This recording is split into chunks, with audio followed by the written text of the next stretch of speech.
மாலை முரசு நேயர்களுக்கு வணக்கம். இந்த நிகழ்ச்சி மாலை முரசு தொலைக்காட்சி வழங்கும் திரை முரசு. சினிமாவில் கோலிவுட்டா இருந்தாலும் சரி, ஹாலிவுட்டா இருந்தாலும் சரி, நடக்கிற அத்தனை விஷயங்களையும் சுட சுட உணவு பரிமாறுற மாதிரி தர நிகழ்ச்சி தான் நம்ம திரைமுரசு. ஸோ நேரத்தை வீணடிக்காம வாங்க நேர நிகழ்ச்சிக்குள்ள போயிடலாம். திரைமுரசு நிகழ்ச்சியில நம்ம ஃபர்ஸ்ட் பார்க்க போற செக்மெண்ட் சினி அப்டேட். சினிமா நடக்கக்கூடிய சில முக்கியமான நிகழ்வுகளை இந்த செக்மெண்ட்ல பார்க்கலாம்.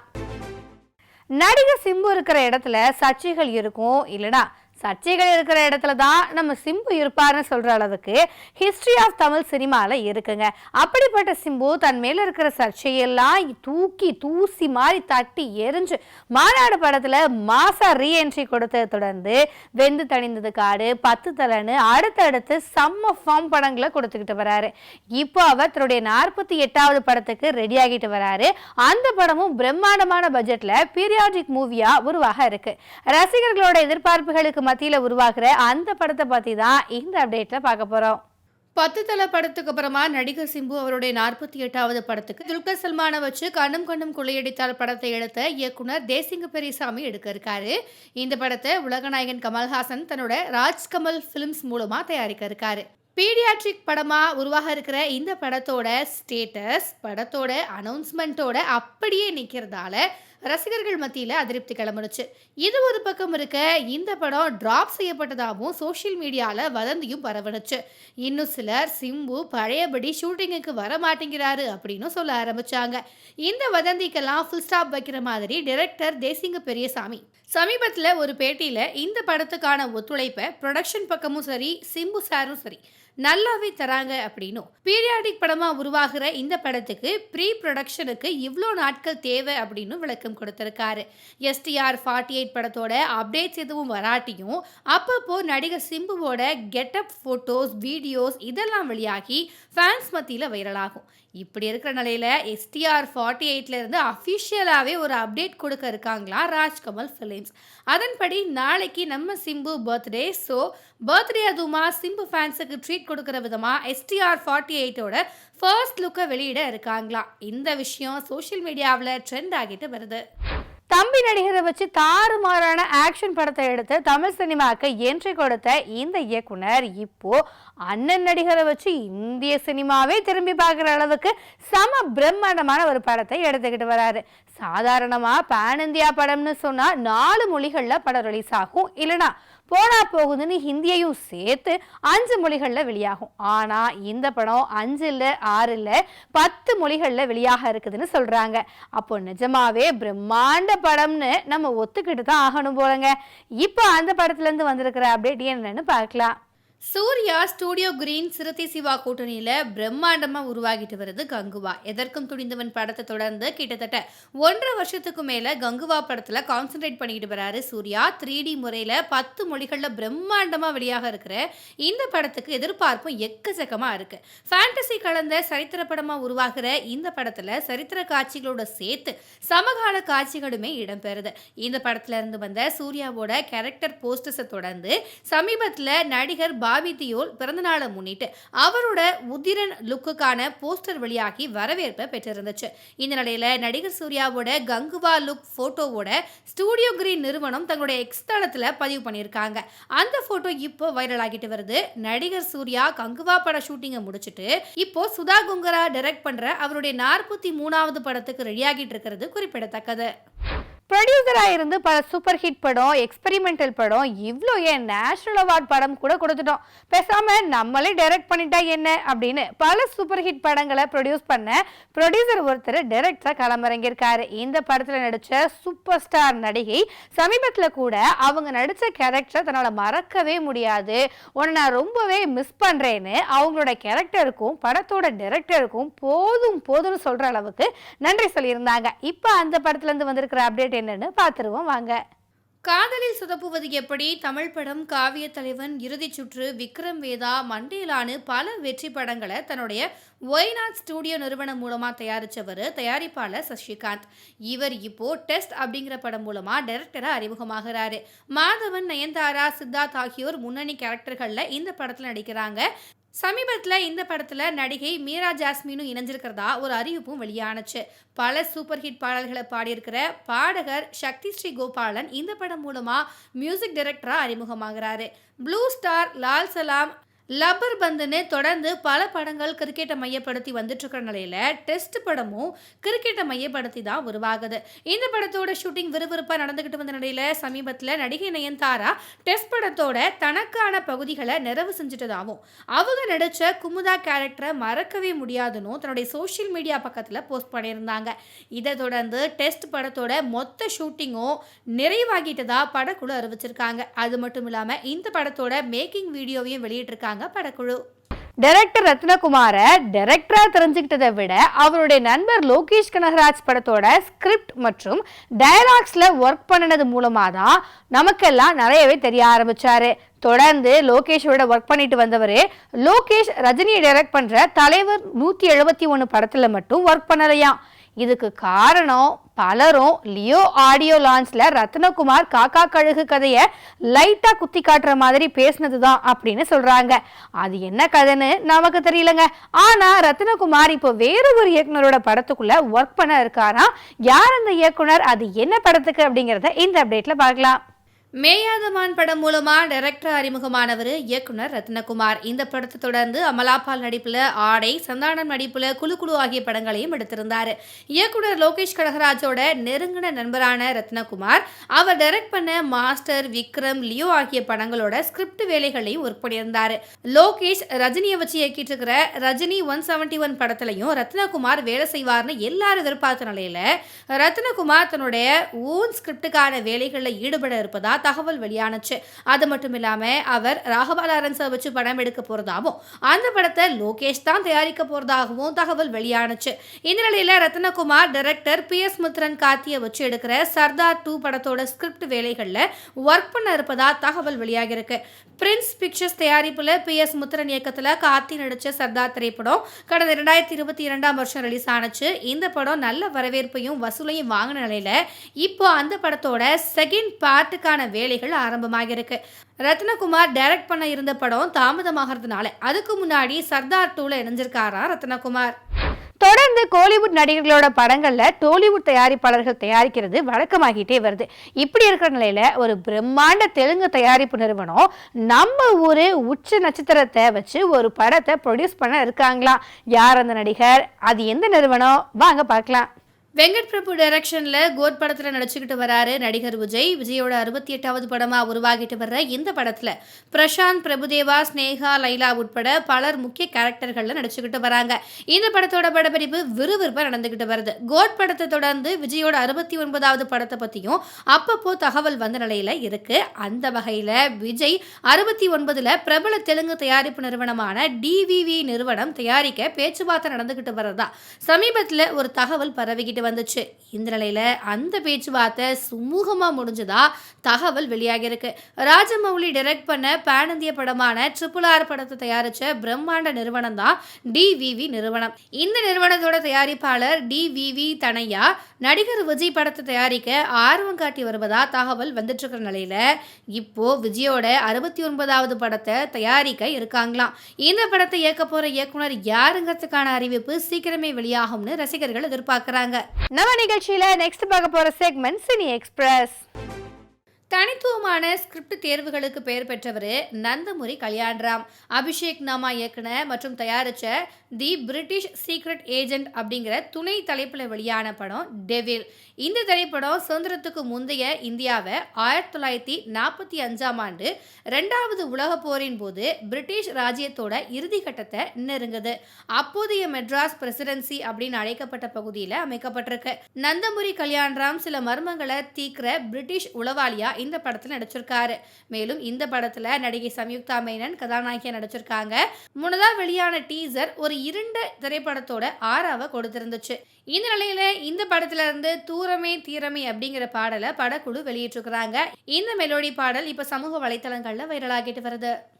53வது ரோட்டர்டாம் உலக திரைப்பட விழா நெதர்லாந்து நாட்டோட தலைநகர் ரோட்டர்டாம் நகரில் நடைபெற்றுக்கிட்டு வருது. கடந்த ஜனவரி 25ஆம் தேதியில் தொடங்கின இந்த விழா வர பிப்ரவரி 4ஆம் தேதி வரைக்கும் நடக்குது. இதில் பல்வேறு நாடுகளை சேர்ந்த ஏராளமான திரைப்படங்கள் திரையிடப்படுறாங்க. அந்த வகையில் தமிழ் சினிமாவிலிருந்து ராம் இயக்கத்தில் நிவின் பாலி, சூரி நடிச்சிருக்கக்கூடிய 7 கடல் 7 மலை, வெற்றிமாறன் இயக்கியிருக்கக்கூடிய விடுதலை பாகம் 1 மற்றும் 2, கார்த்திக் சுப்புராஜோட ஜிகிர்தண்டா XX ஆகிய படங்களும் திரையிடப்படுது. இந்த நிலையில அண்மையில இந்த விழாவில் ராமோட 7 கடல் 7 மலை திரைப்படம் திரையிடப்பட்டு நல்ல வரவேற்பு பெற்றிருக்கு. இந்த நிலையில நேத்திக்கு வெற்றிமாறன் இயக்கத்தில் விஜய் சேதுபதி, சூரி நடிச்சிருக்கக்கூடிய விடுதலை படத்தோட 2 பாகங்களும் திரையிடப்பட்டிருக்கு. இப்படங்களோட இறுதியில பார்வையாளர்கள் எழுந்து நின்று தொடர்ந்து 5 நிமிஷங்கள் கைத்தட்டினாங்களாம்.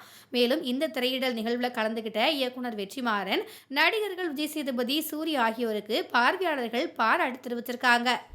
கனைத்தீவு காமிக்ஸ் கதைகளில் வர மாதிரியான கற்பனை பாத்திரங்களை வச்சு இயக்குனர் லிஜோ ஜோஸ் பெலிசேரி கட்டி எழுப்பியிருக்கிற அவருக்கான உலகம் தான் இந்த மலைக்கோட்டை வாலிபன். மலையாளத்தில் ஜல்லிக்கட்டு, அங்கமாலி டைரிஸ், சுருளி, நண்பகல் நேரத்து மயக்கும் படங்கள் மூலமா கவனம் பெற்ற லிஜோ ஜோஸ் இந்த முறை மோகன்லால் கூட இணைஞ்சிருக்கிறதுனால மோலிவுட்டை போலவே தென்னிந்திய சினிமா ரசிகர்கள் மத்தியிலையும் பெரிய எதிர்பார்ப்பு நிலவுது. ஆனால் இந்த எதிர்பார்ப்பை படம் பூர்த்தி செஞ்சதா அப்படிங்கிறது தான் கேள்வி. இந்த நிலையில் மலைக்கோட்டை வாலிபன் படத்தோட மேக்கிங் வீடியோ படக்குழுவினரால் வெளியிடப்பட்டிருக்கு. இப்போ சமூக வலைத்தளங்களில் இந்த வீடியோ வைரலாகிட்டு வருது. PS ரவி கூட இணைஞ்சு லிஜோ ஜோஷ் எழுதி இயக்கியிருக்கிற இந்த மலைக்கோட்டை வாலிபன் ஒரு கற்பனையான ஃபேண்டசி டிராமா. லிஜோ ஜோஸ் முந்தைய படங்களோட இப்படத்தை தூரத்தில் வச்சு கூட பார்க்க முடியலன்னு சொல்கிறாங்க. பலவீனமான கதையும் தட்டையான திரைக்கதையும் பல இடங்களில் தொய்வை ஏற்படுத்துறதாகவும், லிஜோ ஜோஸ் இந்த கற்பனை கதையில் வேகமும் விறுவிறுப்போ கொஞ்சம் கூட சேர்க்கலை அப்படின்னும் சமூக வலைத்தளங்களில் பலரும் புலம்பிக்கிட்டு வராங்க. நிவின் பாலி நடிப்பில் வெளியாகி ஹிட் அடித்த பிரேமம் மலையாள படம் இன்னைக்கு தமிழகத்தில் ரீரிலீஸ் பண்ணப்பட்டிருக்கு. கடந்த 2015ஆம் ஆண்டு அல்ஃபோன்ஸ் புத்திரன் இயக்கத்தில் நிவின் பாலி, சாய் பல்லவி நடிப்பில் திரையரங்குகளில் வெளியான படம் பிரேமம். அன்வர் ரஷீத் தயாரித்த இந்த படத்தில் மடோனா செபஸ்டியன், அனுபமா பரமேஸ்வரன் உள்ளிட்ட பலரும் நடிச்சிருந்தாங்க. ராஜேஷ் முருகேசன் இசையமைச்சிருக்கக்கூடிய இந்த படம் 3 வெவ்வேறு காலகட்ட காதலை பேசுனுச்சு. மேலும் மலையாளம், தமிழில் வெளியான இந்த படம் ரசிகர்கள் மத்தியில் ஃபேவரட் லிஸ்ட்டில் இடம்பெற்றிருந்துச்சு. 4 கோடி ரூபாய் பட்ஜெட்ல உருவானதா சொல்லப்படுற இந்த படம் மொத்தமா 70 கோடி ரூபாய் வசூலை குவிச்சிருந்துச்சு. இந்த நிலையில இந்த படம் இன்னைக்கு தமிழகத்துல பல்வேறு திரையரங்குகள்ல ரீரிலீஸ் பண்ணப்பட்டிருக்கு. இதுக்கான டிக்கெட் முன்பதிவு விறுவிறுப்பா நடந்துகிட்டு வருதான். முன்னதா தனுஷோட 3, ஜீவாவோட சிவா மனசுல சக்தி படங்கள் அண்மையில ரீரிலீஸ் பண்ணப்பட்டிருந்தது குறிப்பிடத்தக்கது. கடந்த ஆண்டு சிறிய பட்ஜெட்டில் தயாராகி அதிக வசூல் குவித்து திரை உலகினரையும் ரசிகர்களையும் ஆச்சரியத்தில் மூழ்கடித்த கன்னட படம் காந்தாரா. இப்படத்தின் மிகப்பெரிய வெற்றியை தொடர்ந்து தமிழ், தெலுங்கு, இந்தி உள்ளிட்ட மொழிகளிலும் காந்தாரா டப்பிங் செய்து வெளியிடப்பட்டு வசூலை அள்ளியது.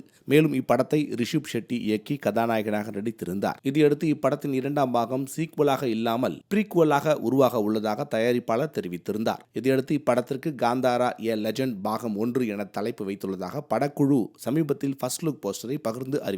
இந்த நிலையில் காந்தாரா ஏ லெஜண்ட் பாகம் 1 திரைப்படத்தின் கதை 1970-80 காலகட்டத்தில் நடைபெறுவது போன்று அமைந்துள்ளதால் இதற்கான பிரம்மாண்ட செட் அமைக்கும் பணி மங்களூரில் பிப்ரவரி 1ஆம் தேதி தொடங்க உள்ளதாகவும், படப்பிடிப்பு மே மாதம் தொடங்க உள்ளதாகவும் தகவல்கள் வெளியாகியுள்ளது. விஷ்ணு விஷால் மற்றும் விக்ராந்த் நாயகர்களாக நடிக்கும் இப்படத்திற்கு AR ரஹ்மான் இசையமைத்துள்ளார். 8 வருடங்களுக்கு பிறகு ஐஸ்வர்யா இப்படத்தின் மூலம் இயக்குநராக களம் இறங்குகிறார். குறிப்பாக தனது தந்தை சூப்பர் ஸ்டார் ரஜினியை ஐஸ்வர்யா இயக்குகிறார். இவ்வாறு பல ஹைலைட்டான விஷயங்கள் இப்படத்தில் இருப்பதால் லால் சலாம் திரைப்படத்திற்கு ரசிகர்கள் மத்தியில் மிகப்பெரிய ஹைப் இருந்து வருகிறது. மேலும் லால் சலாம் படத்தில் மொய்தீன் பாய் என்ற ரோலில் சிறப்பு தோற்றத்தில் நடித்திருக்கிறார். கிரிக்கெட், அரசியல் பற்றியும் மத அரசியல் பற்றியும் பேசும் படமாக லால் சலாம் இருக்கும் என ட்ரெய்லரை பார்க்கும்போது நம்மால் கணிக்க முடிகிறது. இப்படம் துவங்கிய போது பலரும் ஹிந்தியில் சுஷாந்த் சிங் நடிப்பில் வெளியான கை போச்சி படத்தின் ரீமேக் தான் லால் சலாம் என பேசி வந்தனர். அப்படமும் கிரிக்கெட் மற்றும் மதம் தொடர்பான படம் என்பதால் இவ்வாறு பேசி வந்தனர். இதனிடையில் பொங்கல் பண்டிகைக்கே லால் சலாம் வெளியாகும் என அறிவிக்கப்பட்டது. ஆனால் ஒரு சில காரணங்களால் பொங்கலுக்கு இப்படம் வெளியாகாமல் தற்போது பிப்ரவரி 9ஆம் தேதி திரையில் வெளியாகின்றது. இந்த நிலையில் ஆந்திரா மற்றும் தெலுங்கானா லால் சலாம் படத்தின் வெளியீட்டு உரிமையை ஸ்ரீ லக்ஷ்மி மூவிஸ் கைப்பற்றியுள்ளது. திரைமுரசு நிகழ்ச்சியில நம்ம நெக்ஸ்ட் பார்க்க போற செக்மெண்ட் சினி ஜங்ஷன். ரஞ்சித்தோட நீலம் புரொடக்ஷன்ஸ் தயாரிப்புல வெளியாகி சூப்பர் ஹிட் அடிச்சிருக்கிற படம் தான் ப்ளூ ஸ்டார். இந்த படத்துக்கு நல்ல விமர்சனங்கள் கிடைச்சிட்டு இருக்கு. இந்த நிலையில இந்த படத்தோட சக்சஸ் மீட் சமீபத்தில் நடந்திருக்கு. இதுல யார் யாரெல்லாம் கலந்துக்கிட்டாங்க, என்னெல்லாம் பேசியிருக்காங்க அப்படிங்கிறத வாங்க பார்க்கலாம். இந்த படத்தை வெற்றி படமாக்கிய பார்வையாளருக்கு ரொம்ப நன்றி. இந்த படத்துக்கு கிடைத்த வெற்றி என்பது இந்த படம் பேசிய அரசியலுக்கு கிடைத்த வெற்றியாக தான் நான் வந்து பார்க்குறேன். ஏன்னா இப்படி ஒரு இன்க்ளூசிவ் பாலிடிக்ஸ் பேசும்போது இதுக்கு என்ன ரிசப்ஷன் கிடைக்க போகுதுன்றது ரொம்ப ஆர்வமாக பார்த்துட்டு இருந்தோம். இந்த படம் ஜெயிச்சிருக்கு, ரொம்ப சந்தோஷமாக இருக்குது. ரொம்ப ஒரு கமர்ஷியலாகவும் ஆர்டிஸ்டிக்காகவுமே பார்வையாளனுடைய மனநிலையிலிருந்து ஒரு கதையை எப்படி நம்ம சொல்லணும் அப்படின்றதுக்கு செல்வா சமகாலத்தில் ஆகச்சிறந்த ஒரு உதாரணமான ஒரு எடிட்டரை நான் சொல்லுவேன். நான் இந்த படம் உங்களுக்கு போர் அடிக்காமல் போனதுக்கு, இந்த படத்தை கட் பண்ணதில் ஒரு பெரிய பங்கு வந்து செல்வாக்கு உண்டு. So Selva, thank you so much. அப்புறம் ரஞ்சித்தை வந்து நான் வந்து அவரை வந்து ஒரு இயக்குனராக பார்க்காம நான் ஒரு இயக்கமாக தான், ஒரு மூமெண்ட்டாக தான் ஆக்சுவலாக நான் பார்க்குறேன். நான் அப்போ நம்ம அந்த அரசியலை வந்து புரிஞ்சுக்கணும்னு நான் நினைக்கிறேன். அப்படி ஜெய் தன்னுடைய அரக்கோணத்தில் நிகழ்ந்த ஒரு அரசியல் வாழ்க்கையை ரொம்ப சுவாரஸ்யமாக படமாக எடுத்திருக்காரு. அதை வெற்றி படமாக்கிய மக்களுக்கு ரொம்ப நன்றி. இந்த படத்தில் நடித்த எல்லா கலைஞர்களுக்கும் நான் பெயரை மறந்ததுனா ரொம்ப நன்றி. தேங்க்யூ. படத்தை தியேட்டரில் பார்த்த பிறகு எனக்குள்ள ஒரு தாட் இருந்தது. ரஞ்சித்துகளுக்கும் ராஜேஷ்களுக்குமான நட்பு தான் இந்த தமிழ் சமூகத்தினுடைய விடுதலை அப்படின்னு நான் நினைக்கிறேன். ரஞ்சித்தும் ராஜேஷும் வரலாறு முழுக்க நண்பர்களாகவே இருக்கணும் அப்படின்னு நான் விரும்புகிறேன். இந்திய நிலம் முழுக்க இருக்கக்கூடிய அத்தனை ரஞ்சித்துகளும் ராஜேஷ்களும் ப்ளூ ஸ்டார் திரைப்படம் அவர்களை ஒன்று சேர்க்கிற ஒரு முயற்சியை, அந்த அன்பை வெளிப்படுத்தி இருக்கிறது எனக்கு ரொம்ப ரொம்ப மகிழ்ச்சி. ப்ளூ ஸ்டாருடைய வெற்றி அது வந்து மக்களுடைய வெற்றி, சமத்துவத்துக்கான வெற்றி, அம்பேத்கருடைய வெற்றின்னு நான் நம்புகிறேன். அதனால ப்ளூ ஸ்டார் படக்குழுவினர் மேடையில் இருக்கிற எல்லாருமே வந்து எனக்கு படத்தில் இருக்கிற கேரக்டர்ஸாகவே ஃபீல் ஆகுறாங்க. அதுதான் இந்த அவர்களுடைய நடிப்பு திறமைக்கான அந்த வெற்றின்னு நான் நம்புகிறேன். நான் உண்மை. ஸோ ஒரு நல்ல ஃபிலிமில், ஹிட் ஃபிலிமில் நானும் இருக்கிறது எனக்கு ரொம்ப ரொம்ப ஹாப்பியாக இருக்குது. பொதுவாக ஒரு படம்னா ஒரு சில கேரக்டர்ஸ் எல்லாருக்கும் பிடிக்கும். ஆனால் ப்ளூ ஸ்டாரை பொறுத்த வரைக்கும் படத்தில் இருக்க ஒவ்வொரு இண்டிவிஜுவல் கேரக்டருக்குமே ஒவ்வொரு வகையில் மக்கள்கிட்ட போய் சேர்ந்துருக்கு. எல்லா கேரக்டர்ஸையும் மக்கள் செலிப்ரேட் பண்ணுறாங்க. அதில் தேன்மொழி கேரக்டரை செலிப்ரேட் பண்ணுறாங்கன்னு சொல்லும்போது எனக்கு ரொம்ப ஹாப்பியாக இருக்குது. இந்த கதை, இதில் இருக்கிற கதாபாத்திரங்கள், அவங்களோட பயணத்தை அவங்க ஆல்ரெடி முடிவு பண்ணிட்டாங்க. அவங்க எங்கே போய் சேரணும்னு அவங்களுக்கு தெரியும். அதுக்கு உண்டான 100% உழைப்பு நம்ம கொடுத்தாகணும். இந்த நொடியில், இந்த நிமிஷத்தில் அதை பற்றி மட்டும் யோசிப்போம் அப்படின்னு தான் நான் எப்போவுமே அவர்கிட்ட சொல்லுவேன்.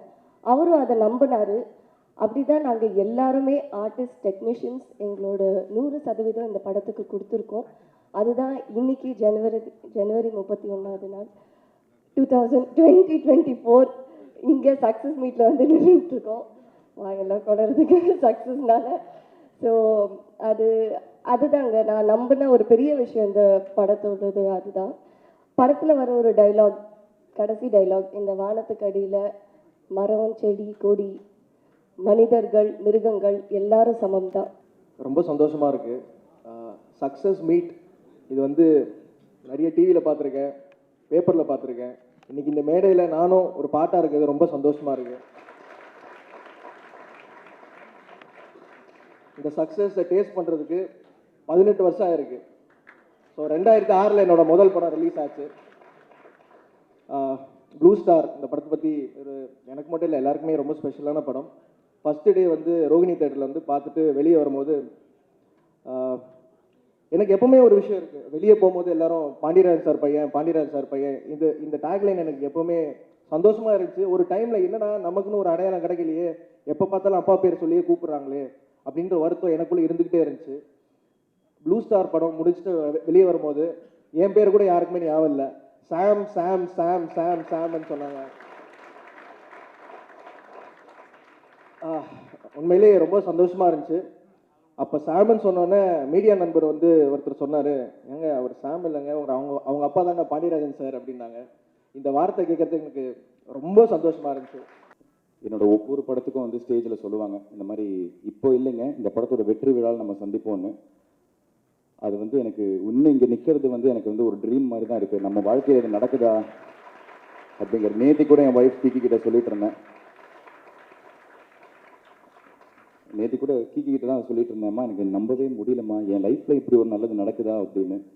ஸோ இந்த வெற்றி படம், இதை வெற்றி படமாக ஆக்கிய பத்திரிகை நண்பர்கள், ஊடக நண்பர்கள், மக்கள் எல்லாருக்குமே ரொம்ப ரொம்ப நன்றி. Thank you for giving me this success. நான் நிறைய பேரை வந்து லான்ச் பண்ணியிருக்கேன், நான் நிறைய பேருக்கு வந்து ஒரு பெரிய லைஃப் கொடுத்துருக்கேன். ஆனால் என்னால் வந்து என் பையனுக்கு வந்து அந்த விதமான ஒரு பிரேக்கை கொடுக்க முடியலன்னு. ஸோ அன்றைக்கி நான் யோசிச்சுட்டே இருந்தேன், எனக்கு ஒன்றும் பெரிய வெற்றிலாம் வேணாம், அந்த கண்ணீரை துடைக்கிற அளவுக்கு ஒரு சக்ஸஸ் எனக்கு கிடைச்சா போதும், அவர் சிரித்து ஒரு நாள் நான் பார்க்கணும், எனக்கு அது போதும்னு.